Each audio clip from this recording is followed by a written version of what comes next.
Hey, Vaughn here. Get some light here.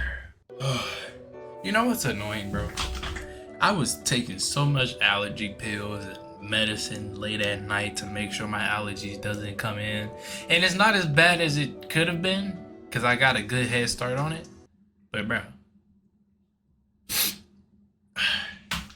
Anyway, have you ever wondered what dinosaur was more terrifying in real life than the movies? Every single one of them. Like, I don't know what dinosaur you would be like, oh, it's not that bad. Okay, like, what's the least scary, like, the least scariest dinosaur you can think of? Yeah, I don't think I would look at any dinosaur and be like, oh, he's not that terrifying. But today we're about to figure out the only dinosaur more terrifying in real life than the movies. So if you're new, like, comment, subscribe. If you're not new, just keep on coming back. Subscriber, what are you doing? And let's get into it. Hollywood, and movies in general, are well known for exaggerating things for dramatic effect. Right. And dinosaurs, as well as other prehistoric animals, are no exception to this. Throughout their history of being featured in films, the vast majority have been altered in ways aimed at making them more intimidating than they were in life. For example, be it through an inaccurate size increase or durability buff. However, there is one dinosaur that is an exception to this. Despite being altered in movies, it was actually even more terrifying in real life than on the big screen. It is a dinosaur that was one of the first kings of the Jurassic and the largest animal in its ecosystem during its heyday. No way is this. This is the Dilophosaurus. In its This, I ain't gonna lie, it is pretty. Like, the face, not pleasant to look at. But really? ecosystem during its heyday. Alright, let's hear him out. Is the Dilophosaurus. Despite only gaining worldwide recognition after the release of the iconic Jurassic Park, the Dilophosaurus has been known to paleontologists for over 80 years, with the first remains being discovered in 1940. Okay, yeah, this is it's a bit freaky. When 3 specimens of mixed sizes were found in the early Jurassic dated Kayenta Formation of northern Arizona. The find was remarkable, as it included a nearly complete individual, which led it to being one of the best known preserved theropods at the time. However, because paleontology wasn't well developed at that point, many new theropods were misclassified, including the Dilophosaurus, which scientists initially believed to be a new species of Megalosaurus, another Jurassic theropod. This belief of it being a Megalosaurus quickly stuck, and for 2 decades it went unchallenged. That is, until another specimen was located in the same area of the first 3 that was in even better condition. The skull in particular was more complete.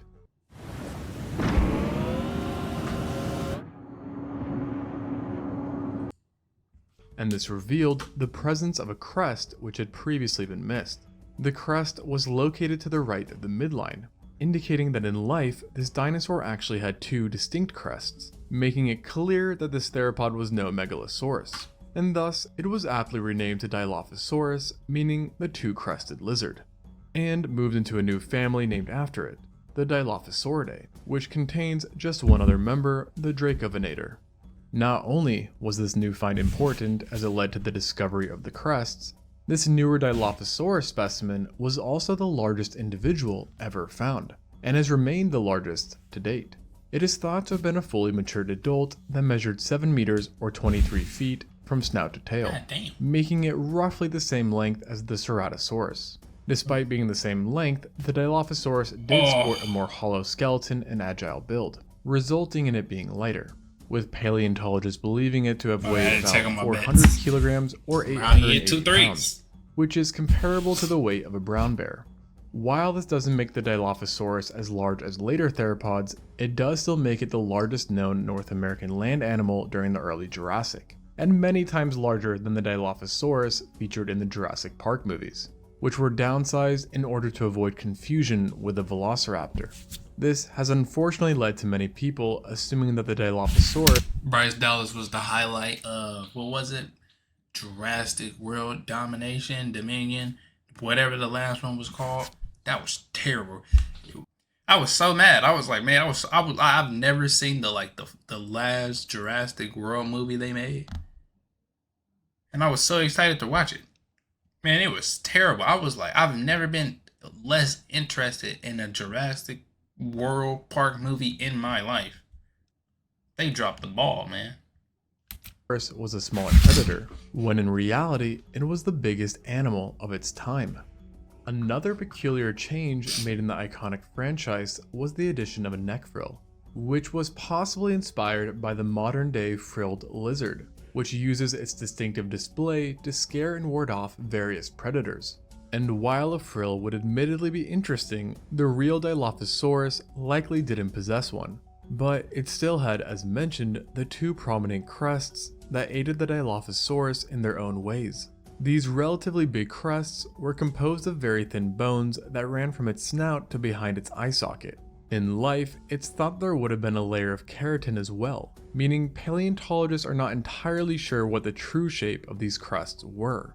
Originally, it was thought these crests would have been used for thermal regulation due to their size and the Dilophosaurus's hot environment.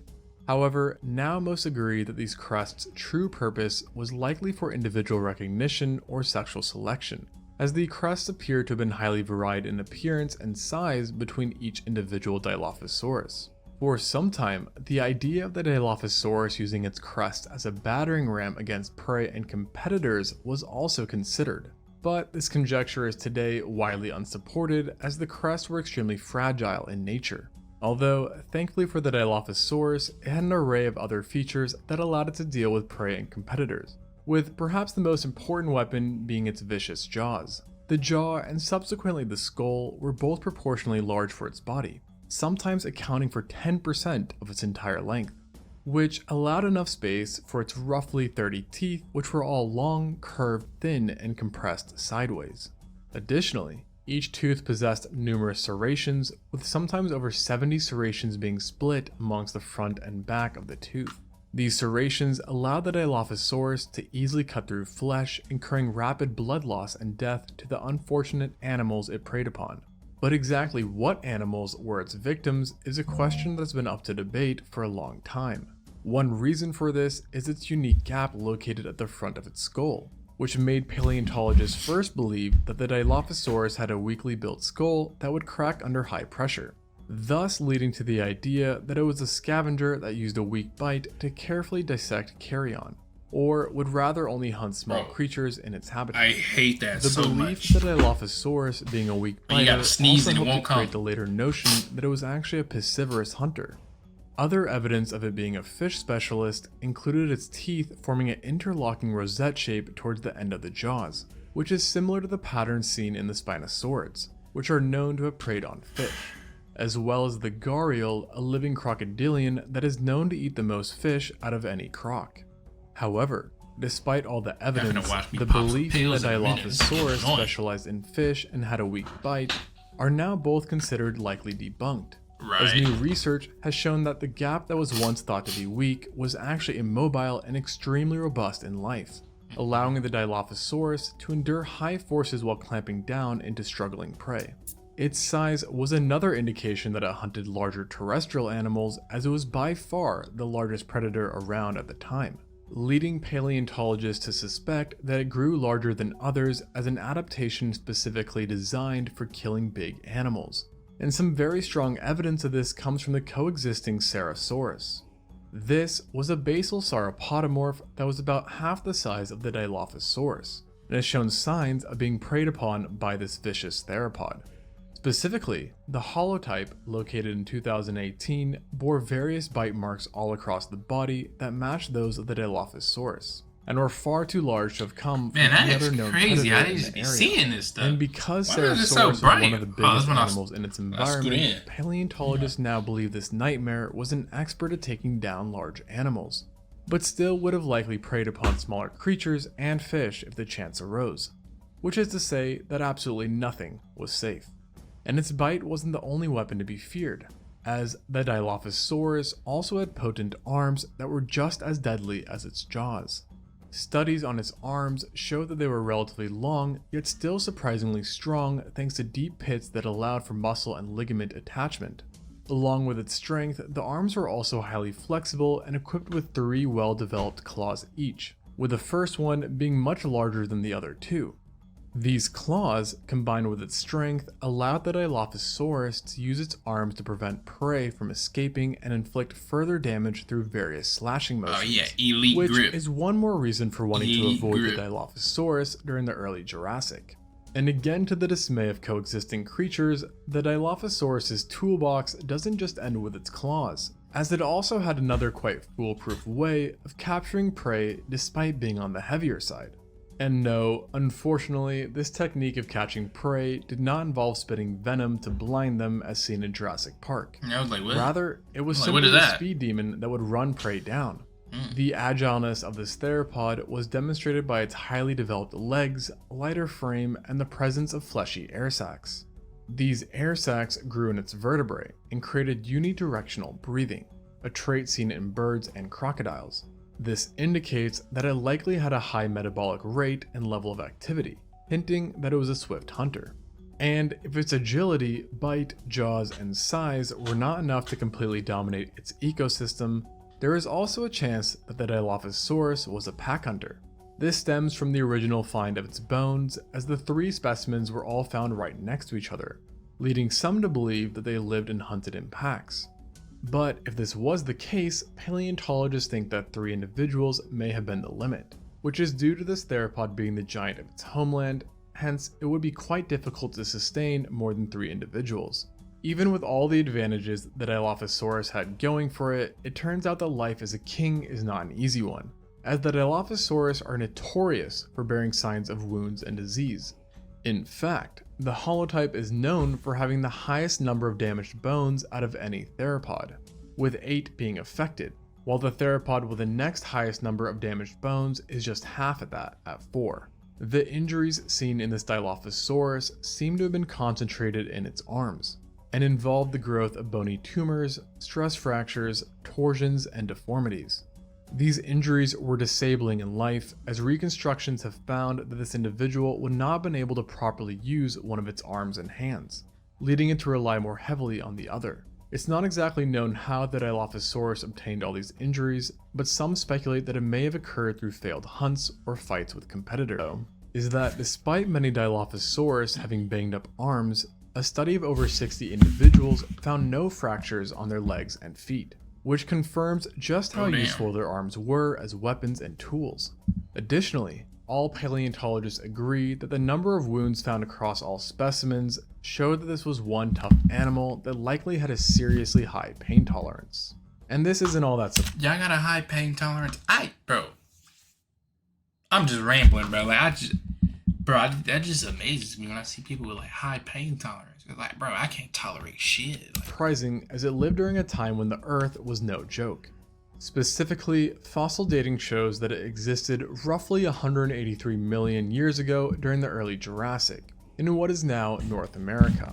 At the time, both the supercontinent of Pangaea and the superocean Panthalassa were still around, and the Earth was still recovering from the Triassic-Jurassic extinction event, which means there wasn't that much life around. right. And this certainly wasn't helped by the environment, as the Earth was still relatively hot. The Dilophosaurus' environment seems to have been particularly grueling, characterized by extreme dry seasons during which dunes would migrate in and out of its habitat. However, during that era, the presence of the large prehistoric lake, Lake Dixie, would have provided a source of relief and a food supply during these extreme dry seasons. Wet seasons occurred as well, and during those times, rivers and streams would come alive, creating habitats akin to desert oases seen today. Despite its harsh environment and the fairly recent extinction event, the Dilophosaurus was by no means alone, and it was even joined by other dinosaurs, such as the previously mentioned Ceratosaurus, as well as others including the Meganosaurus, Kayentavenator, and Scutellosaurus. Non-dinosaurs were also present, and were represented by various hybodont sharks, bony fish, lungfish, lizards, and salamanders. Other animals also included the Prosalurus, Eocaecilia, Kayentachelys, the crocodilomorphs, Chalceosuchus, Eonomatocosuchus, Kayentasuchus, Protosuchus, and the pterosaur I think I can spell that. Ramphinian. Meanwhile, synapsids in the area came in the form of the Dinabetodon, Kayentatherium, and Oligokyphus. Even early mammals called these lands home, as showcased by the tiny Dinotherium. And yet, despite the remarkable amount of life, none held a candle to the Dilophosaurus's size or ferocity, which allowed it to be the undisputed apex predator of the early Jurassic North America. And with its true legacy being that much greater than that seen in Hollywood, we can only hope that one day we will be able to witness Dilophosaurus's true glory on the big screen. But Dilophosaurus isn't the only animal that has a different modern legacy compared to the past. And if you want to see some other examples of animals which had very different legacies compared to their modern day perceptions, check out my last video where I talked about 7 different animals that we generally think of being as quite small and docile, but at one point or another in its evolutionary history been absolute giants. And before I end this video, I'd like to make a quick announcement. So the reason why I started this channel is because one, of course, I absolutely love everything about dinosaurs, paleontology, and extinct animals. But then 2, because I wanted to bring free educational paleo content to everyone. And to that extent, I'd love to further expand this mission, so to speak, and bring paleontology content to other countries and to other languages that I can't speak. So that's fire. But anyway, damn. The more you know. Never would have guessed that, Dinosaur. It was like that in the early days. But honestly, I don't know what dinosaur would be not terrifying in real life. Movie or real life, honestly. But with that being said, see you on the next one. Peace.